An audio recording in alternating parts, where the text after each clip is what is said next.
I'm so happy to speak with Jennifer Condie, who's a piano teacher and a student of mine.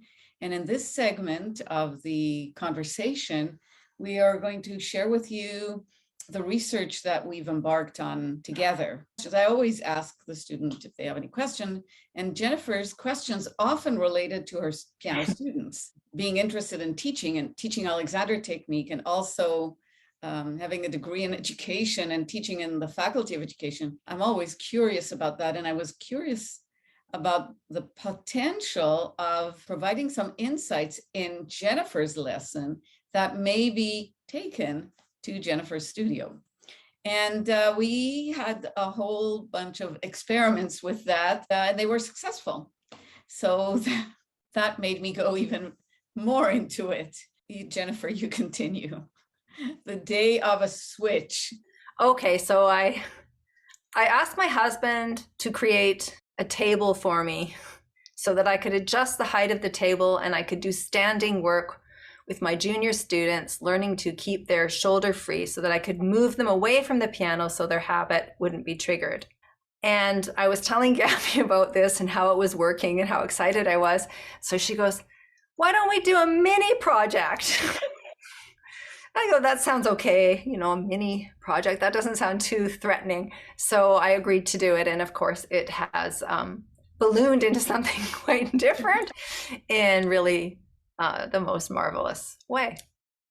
So our plan was very simple. Jennifer would choose a few students, and we would together construct an introduction to the lesson, that each lesson would have some Alexander component, some Alexander activity at the outset, and then the lesson would continue. Of course, we would ask for student consent and parental consent. And I asked Jennifer to videotape the lessons. The mini project was to be videotaping 6 lessons. So over 6 weeks, these students that were chosen and agreed to participate would have an introduction to the lesson that was Alexander based or inspired, and then a lesson. And we went off to start to do that. So that was part 1, the data collection. And that seemed painless enough and interesting. And then came the more complex part of looking at the data that we had.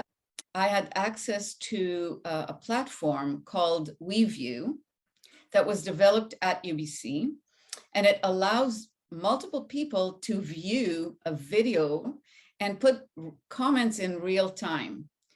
So initially it was Jennifer and I were going to look at the data and analyze it. But then I thought, well, what if we make our life a little more complicated?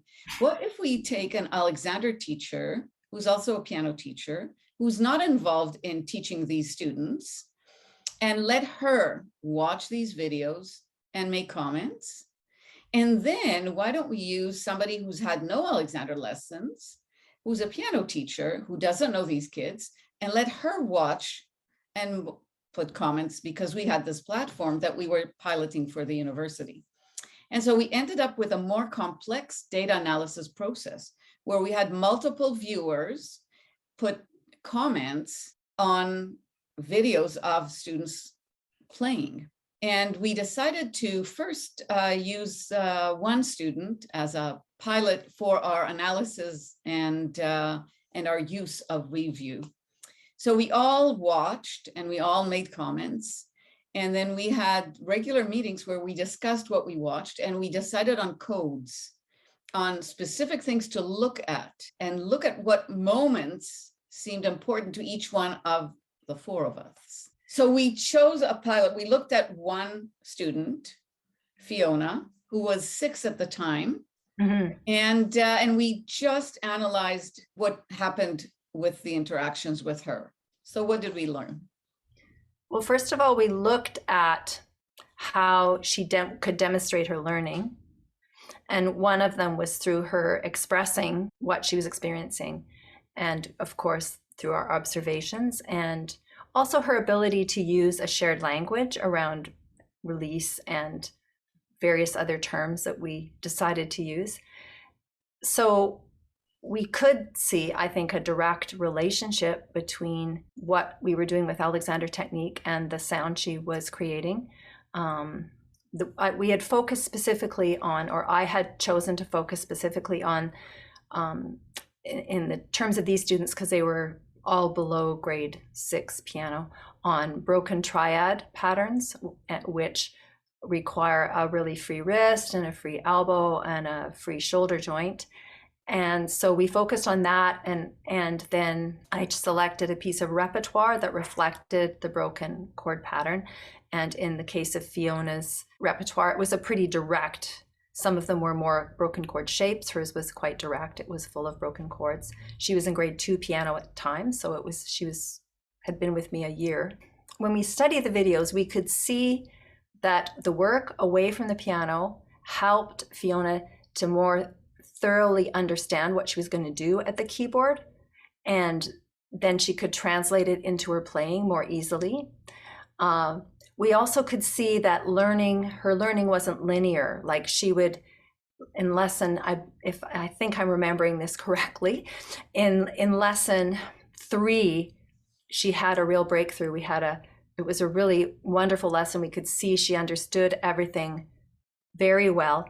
And then in the next lesson, I think it was actually 5, I noticed wasn't as strong a response. And so you could see that she was integrating the ideas and that they were coming together, but you couldn't expect it to be a straight line. That one of the things we focused on was how to teach these kids to observe. So you used a mirror quite a bit, and the students learned to notice, standing in front of the mirror, if their arms were released or not, if the movement was a movement that was coordinated or tight. Your language became more and more precise and repeatable and I would say conscious. So your choice of words when you described these activities became clearer and clearer as our study continued. We found that the 4 of us identified the teaching moments as critical moments as all the same, although we may have understood them slightly differently, spoke about them differently, but we all saw the moments of learning as the same moments. And that was kind of interesting as a part of our analysis. So just to wrap up this pilot, we wrote a paper that described the project and the analysis, and it's published in the MTNA journal, the Music Teachers National Association journal in the States. But then the mini project wasn't over because we had a few other students to look at and lots of data. So Jennifer and I started sifting through the data, and we started analyzing similar to what we did with Fiona. And as we continued to talk about it, we saw that our attention actually shifted, and it was shifting from looking at how the students were learning to actually how we were team teaching, how we were both working on understanding the data that we had together and the materials, and how we collaborated. So do you want to speak a little bit about that? This is still work in progress. We are working on a second paper, but maybe you want to start us off and then we'll continue. It was really interesting doing that part, partly because of the research papers that you were introducing into our support of our thesis. So I found that I really did start to think in new ways about our collaboration. Well, basically, when I looked at the data and I paused to think about what was the most profound moments in the analysis, it was the moments of us talking.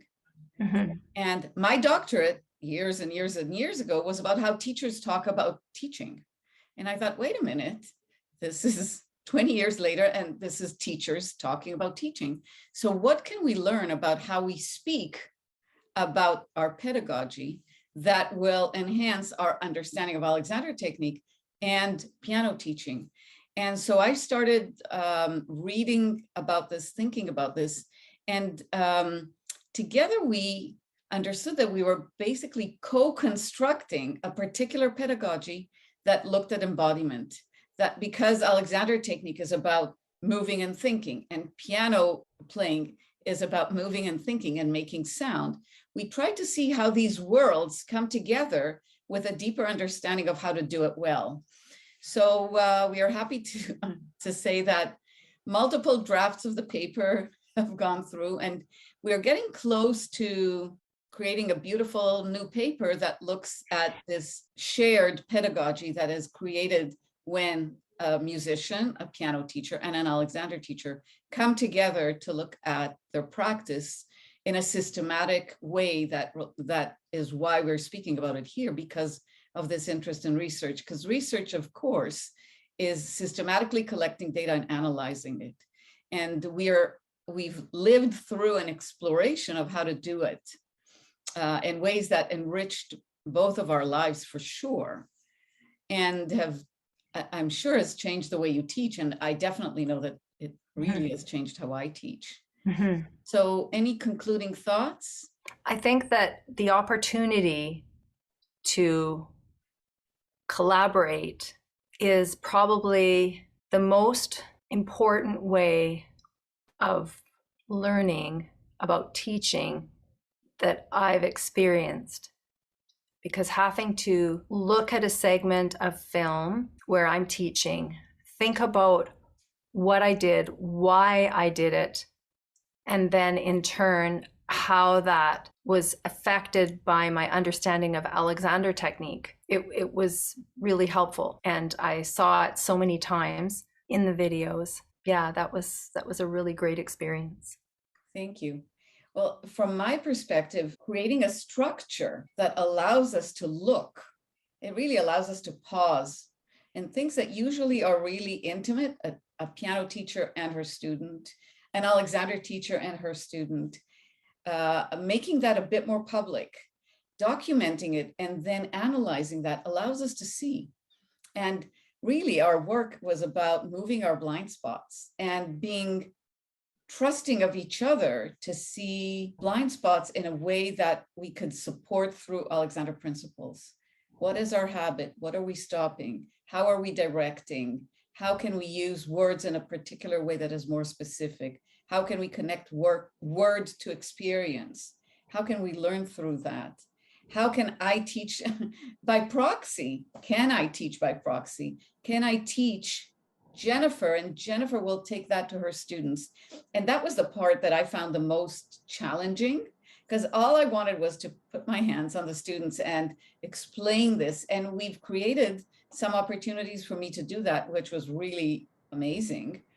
But I could see that even without that Jennifer had enough tools and a lot of piano pedagogy and piano playing experiences that she could integrate and take these ideas from my studio to her studio to her students. So thank you so much, Jennifer, for your time through the whole process that wasn't really mini, and for agreeing to do these interviews with us. And I just want to take this moment to say that if somebody's interested in looking at their practice or working with like-minded colleagues or colleagues from a different discipline, that there's a lot to be learned from working together. So thank you all, and thank you, Jennifer. You're welcome.